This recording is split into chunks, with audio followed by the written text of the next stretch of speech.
Assalamualaikum warahmatullahi wabarakatuh. Mari kita lanjutkan seri tausiah pada malam hari ini bersama ulama muda Singapura, Dr. Muhammad Faris Bakaram. Itu kajian tafsir untuk episode yang pertama. Nanti dilanjutkan episode yang kedua. Assalamualaikum warahmatullahi wabarakatuh. Mari sama-sama kita mulakan pertemuan kita dengan memanjatkan doa. Kita bermohon kepada Allah Subhanahu wa taala agar Allah tetapkan iman di dalam dada kita. Kita meminta kepada Allah agar seterusnya perjalanan hidup kita ini tetap Allah kekalkan berada di atas jalannya yang lurus. Mudah-mudahan Allah terus melindungi dan memelihara kita sepanjang hidup ini sampailah kita kembali kepadanya nanti. Mudah-mudahan kita diterima sebagai sebahagian daripada hamba-hambanya yang diredai, hamba-hambanya yang dikurniakan nikmat. Bukan sebaliknya, mudah-mudahan kita terlindung daripada termasuk dalam golongan hamba-hamba Allah yang dimurkai. Begitu juga mereka yang terus-terusan berada dalam kesesatan. Mudah-mudahan pertemuan kita pada malam ini dan seterusnya dalam kuliah-kuliah yang akan datang, semuanya di bawah naungan, perlindungan dan keberkatan Allah. Mudah-mudahan ilmu yang Allah hadiahkan kepada kita ini, ilmu yang membawa kita terus lebih hampir kepadanya, yang menghasilkan ketaatan kita terhadapnya, yang melindungi kita dan menjauhkan kita daripada melakukan perkara-perkara yang tidak diredainya. Dengan niat yang demikian, begitu juga sini ada satu hajat untuk kita mendoakan rahmat Allah dan pengampunannya untuk almarhum Husaini bin Muhammad Rahim yang baru sahaja kembali ke rahmatullah. Mudah-mudahan Allah berikan pengampunan, Allah angkat darjatnya, melapangkan kuburnya dan menerima kembalinya itu sebagai hambanya yang beriman. Dengan niat doa yang demikian, Al-Fatihah. A'udzu billahi minasy syaithanir rajim. Bismillahirrahmanirrahim. Alhamdulillahi rabbil alamin. Ar-Rahmanir Rahim. Maliki yaumiddin. Iyyaka na'budu wa iyyaka nasta'in. Ihdinas siratal mustaqim. Siratal ladzina an'amta 'alaihim ghairil maghdubi 'alaihim waladdallin.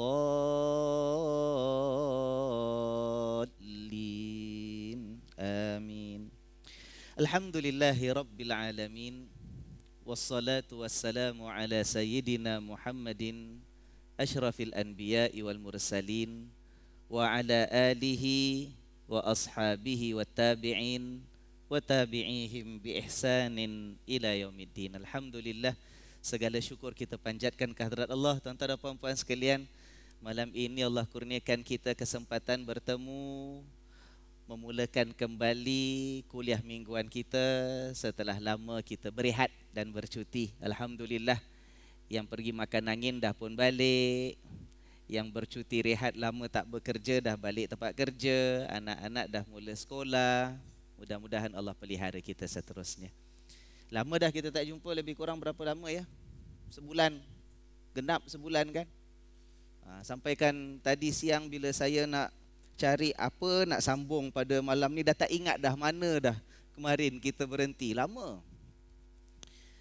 Nasib baik ada internet. Nasib baik ada yang rakam. Cari, baru dapat tahu kita berhenti kemarin hujungnya di mana, ya kan? Kalau kita lihat, kita yang terakhir kita bertemu pada Ahad pertama bulan Disember. Kalau tak silap berapa hari bulan tu ya? 3 hari bulan ya, 3 hari bulan Disember kalau tak salah. Tapi itu pun yang terakhir kita jumpa bukan kita baca tafsir, ya kan? Selama 3 minggu terakhir sebelum kita berehat, kita ngobrol-ngobrol, sembang-sembang. Kita santai-santai cerita tentang kecintaan kita kepada baginda Rasulullah sallallahu alaihi wasallam. Itu 3 minggu. 3 hari bulan 12, minggu sebelumnya 26 November dan minggu sebelumnya 19 November. Cerita tentang sirah Nabi, cerita tentang cinta kita kepada Nabi, dan yang terakhir sekali kita melihat dan mengimbas kembali hari-hari yang terakhir hidup baginda Rasulullah sallallahu alaihi wasallam. Kemudian kita bercuti. Minggu pertama bercuti saya berada di Abu Dhabi untuk muktamar. Minggu kedua kita bercuti, saya berada di Tanah Suci melakukan umrah singkat dan bertemu dengan para pelajar kita di Madinah. Kemudian minggu ketiga cuti saya berada di Istanbul. Minggu keempat bercuti saya ada di hospital.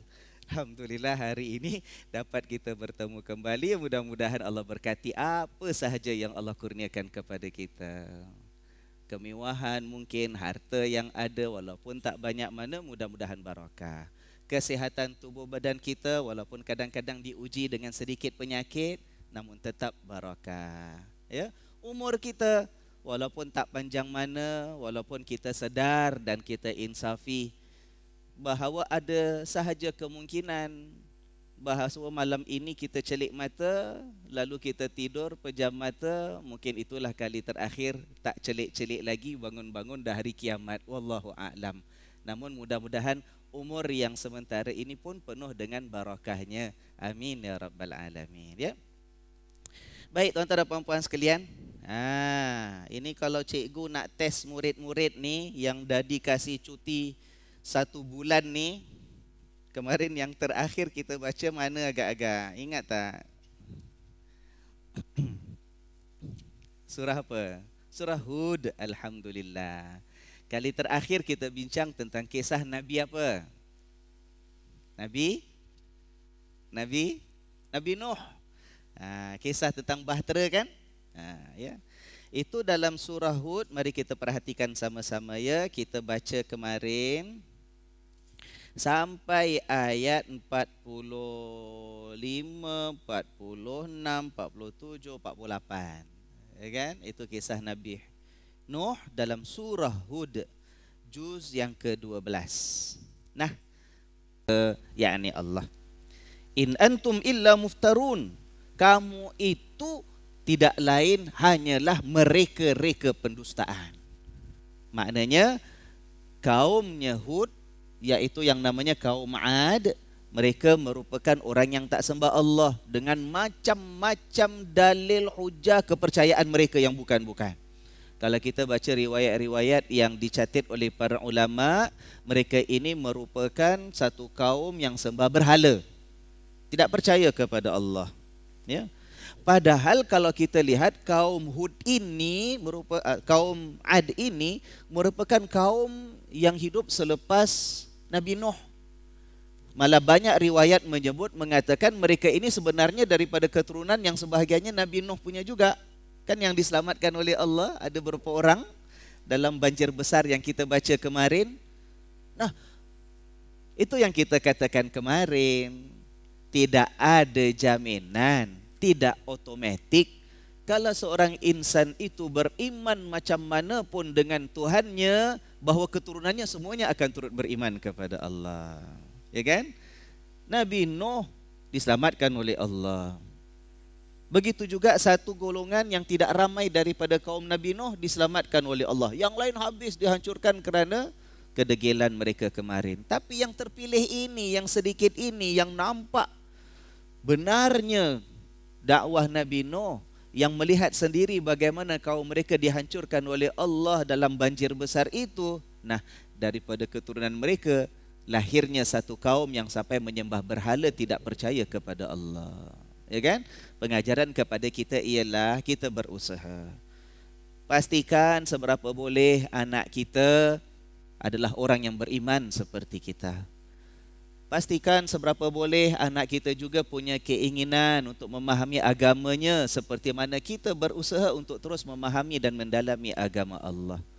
Pastikan juga kalau boleh kita usahakan bahawa anak kita bukan hanya beriman, tapi anak kita juga punya persediaan untuk meneruskan keimanan itu kepada anaknya nanti, kepada anaknya nanti, kepada anaknya nanti. Mudah-mudahan semuanya dipelihara oleh Allah.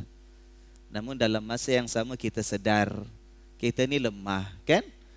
Kita berusaha macam mana pun, tetap tidak ada garanti. Jangan kata 3 keturunan, 4 keturunan cicit bawah cicit lepas kita. Kadang-kadang anak kita sendiri pun belum tentu semuanya itu dapat hidayah, dibuka pintu hatinya oleh Allah. Ya kan? Maka di sebalik kelemahan kita itu, kita juga diajar selalu doa dengan Allah, minta dengan Allah. Ya Allah, antaranya kan doa Nabi Ibrahim, ya Allah, Kau jadikanlah aku dan juga anak-anak aku itu muqimas salah.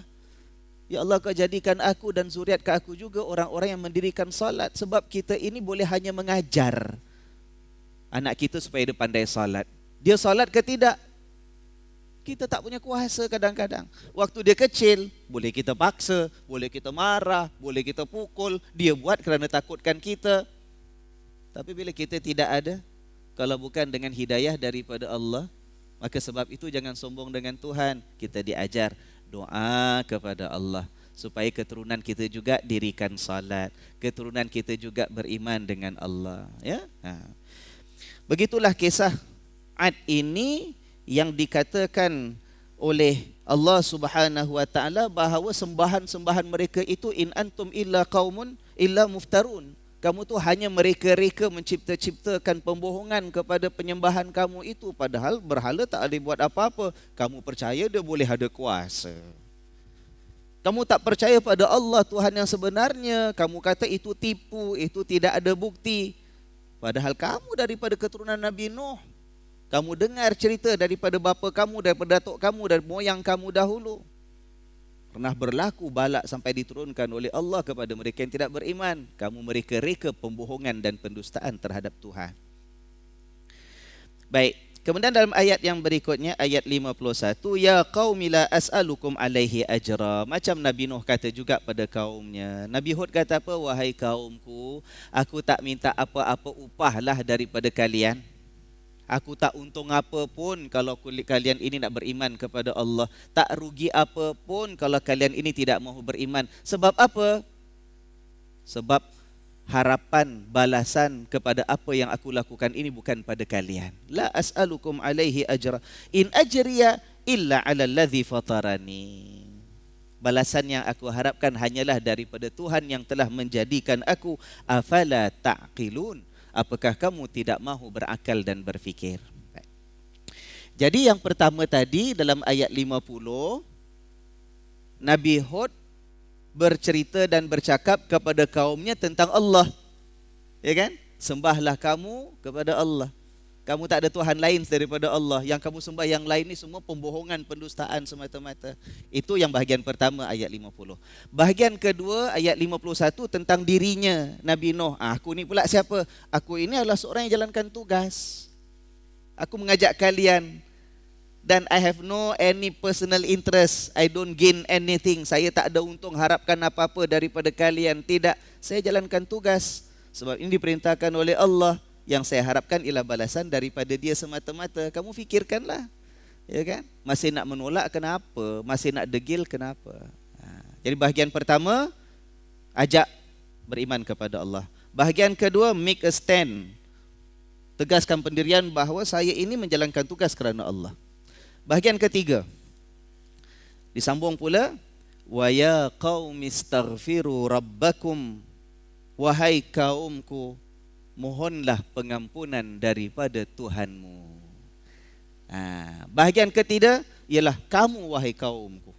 Bahagian pertama tentang Allah. Bahagian kedua tentang aku.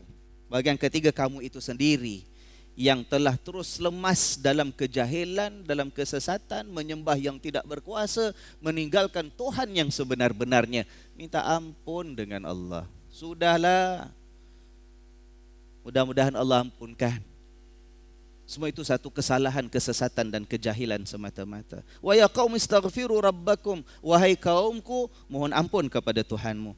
Thumma, kemudian tubu ilaihi. bertaubatlah kalian kepadanya, yakni kepada Allah. Yursilis samaa 'alaikum midrara, Allah pasti akan mencurahkan hujan selebat-lebatnya untuk kalian. Wa yazidkum